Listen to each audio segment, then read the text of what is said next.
नमस्कार बंधुओं, UGC net Hindi साहित्य ज्ञान चैनल में आपका स्वागत है। तो आज हम पृथ्वीराज रासो और रेवा तट का अध्ययन करते हैं, जो कि कविता इकाई 5 में लगा हुआ है यूजीसी नेट के।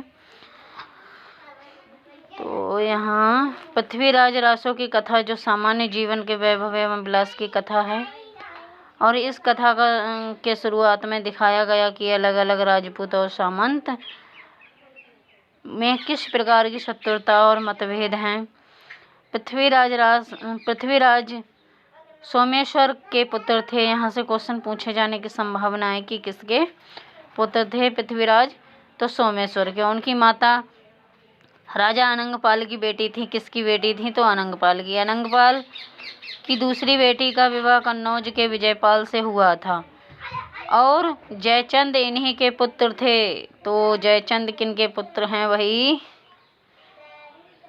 विजयपाल से। यह है कि पृथ्वीराज रासो का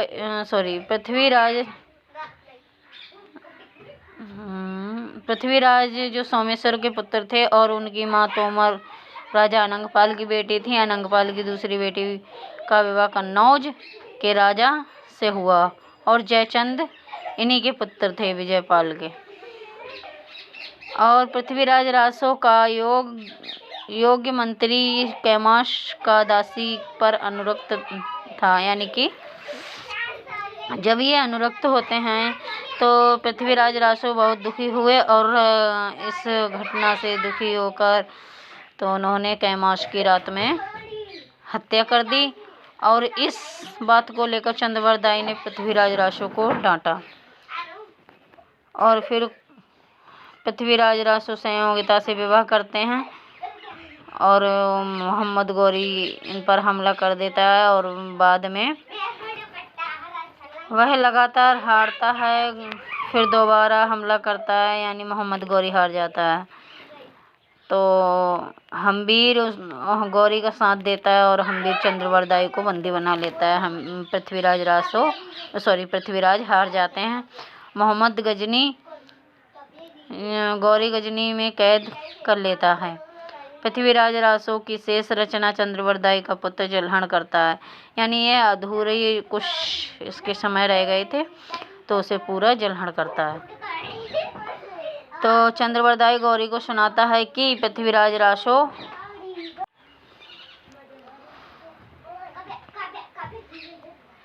पृथ्वीराज शब्द भेदी कौशल से अपना बाण से लोहे के साथ तवे वेद देता है, और गौरी पृथ्वीराज का यह कौशल दिखाने के लिए सभा में बुलाता है। तभी चंद्रवरदाई कहता है, 4 वांस 24 गज अंगुल अष्ट प्रमाण था, ऊपर सुल्तान है मत चूक चौहान। तो आगे पृथ्वीराज अशोक प्रहार करता है, और गौरी की मृत्यु हो जाती है। इसके बाद दोनों मित्र एक दूसरे को तलवार से काटकर मर जाते हैं। पृथ्वीराज रासो में 4 संस्करण हैं, और 4 संस्करण ये नरोत्तम स्वामी ने माने हैं। 4 संस्करण इसमें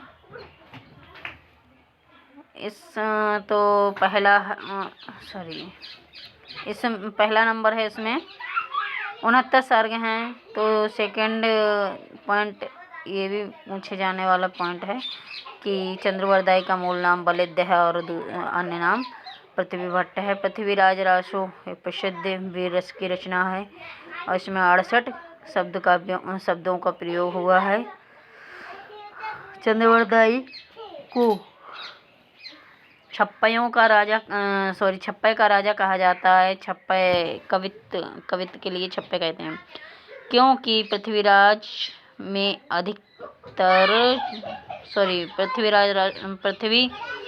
रासो में यह छंद अधिकतर प्रयोग हुआ, और इन्हें चंद्रवरदाई को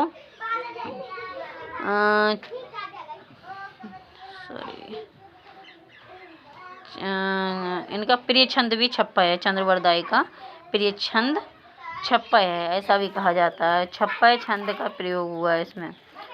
डॉक्टर नगेंद्र ने पृथ्वीराज रासो की घटना को कुश कहकर पुकारा है, और श्याम सुंदर दास, उदयनाथ तिवारी ने विशाल काव्य महाकाव्य कहा। बाबू गुलाब राय ने पृथ्वीराज रासो को स्वाभाविक विकासशील काव्य कहा, विकासशील महाकाव्य कहा। पृथ्वीराज रासो को कैमाशुवध एवं पद्मावती महत्वपूर्ण प्रसिद्ध हैं।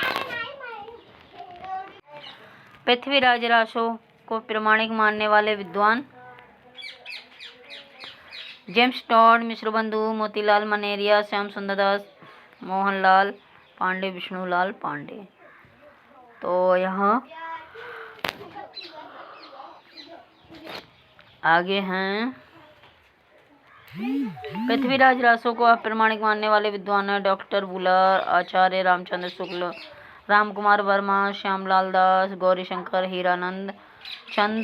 हीराचंद ओझा, देवी प्रसाद आदि ये अप्रामाणिक मानने वाले। अर्धप्रामाणिक मानने वाले हजारी प्रसाद द्विवेदी, सुनीता कुमार चटर्जी, सुनीत कुमार होना चाहिए, मुनिजन विजय आदि हैं।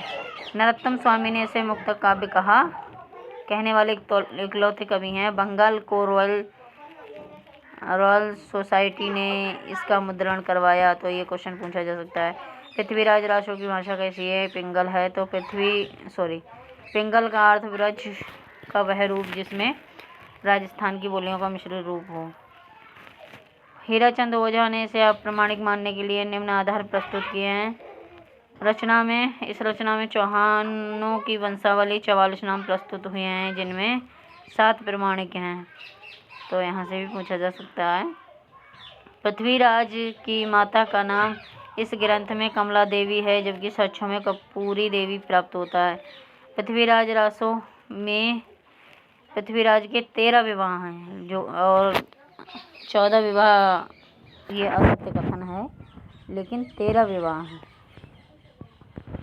पृथ्वीराज रासो के संबंधित प्रश्न उत्तर हैं ये। तो चंद्रवरदाई का दूसरा नाम है तो पृथ्वीहट्ट है। पृथ्वीराज रासो में कितने शब्दों का प्रयोग हुआ? 68। किस विद्वान ने पृथ्वीराज रासो की रचना सूफी संवाद में मानी है? तो हजारी प्रसाद द्विवेदी। और अगला क्वेश्चन है, किसने पृथ्वीराज रासो को अर्ध प्रमाणिक माना है? तो ये हैं सुनीत कुमार चटर्जी। मोहनलाल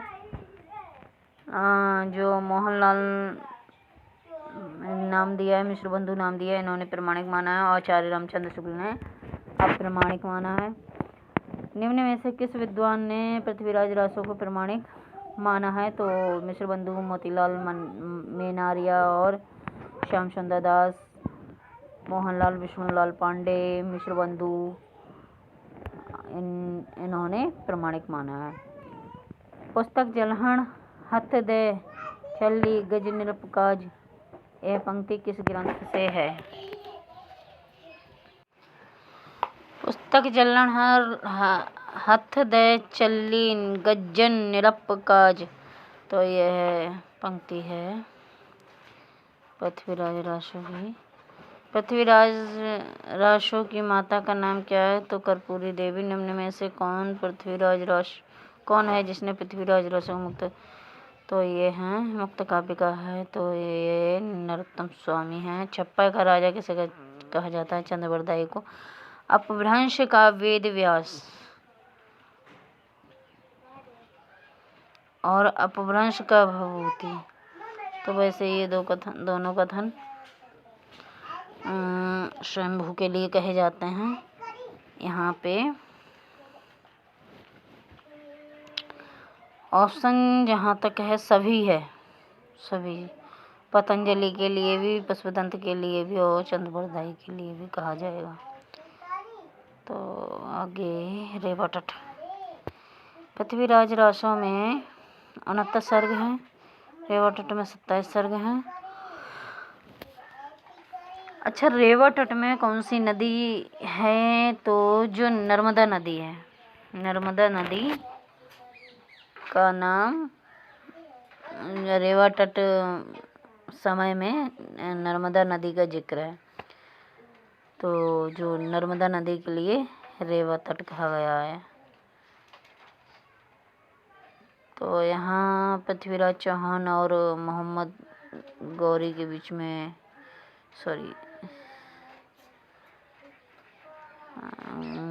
गौरी, हाँ सही है, पृथ्वीराज चौहान एवं गौरी के बीच में संघर्ष होता है और गौरी की सेना अलग अलग करके शहाबुद्दीन को बंदी करना लेती है। शहाबुद्दीन और है लेकिन गौरी और है, मोहम्मद गौरी। पृथ्वीराज चौहान का सेनापति चामुंड होता है जो देवगिरी को जीतने के लिए अपने राजा की प्रशंसा करता है और उसी समय उन्होंने राजा से कहा कि रेवा नदी के पास में ऐरावत हाथी के साथ अनेक हाथी पाए जाते हैं। तो ऐरावत हाथी, किस हाथी का जिक्र हुआ है? ऐरावत हाथी। पृथ्वीराज चौहान कहते हैं कि देवताओं के वाहन पृथ्वी पर कैसे?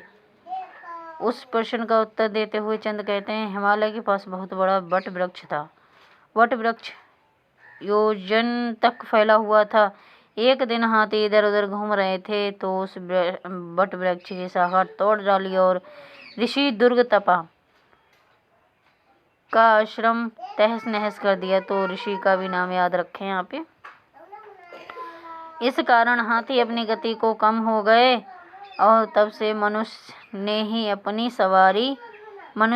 उन्हें अपनी सवारी बनाता गया। और चंद्रबरदाई आगे बताते हैं कि अंग देश के एक वन में लोहिताक्ष सरोवर पर श्रापित हाथियों का झुंड खेला करता था। कौन से देश के? अंग देश के। और कौन सा सरोवर है? लोहिताक्ष। उन पर, अच्छा, उसी वन में पालकाव्य ऋषि रहते थे। तो किस ऋषि की बात की गई? पालकाव्य। पालकाव्य की हाथियों से ज़्यादा प्रेम था। तब पृथ्वीराज ने कवि से पूछा, इतना प्रेम का कारण क्या था?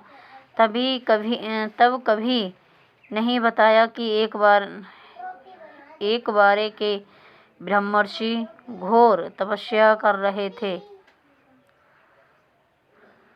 यह सब देखकर देवता इंद्र डर गए और तब, यहाँ पे है तब कभी नहीं बताया, ये गलत है। यहाँ पे हो तभी बताया कि एक बार ब्रह्मर्षि घोर तपस्या कर रहे थे। तो सब देखकर देवता इंद्र डर गए और उनकी तपस्या को तोड़ने के लिए अप्सरा रंभा के पास भेजा। किसको भेजा? रंभा को। ऋषि ने उनको हथनी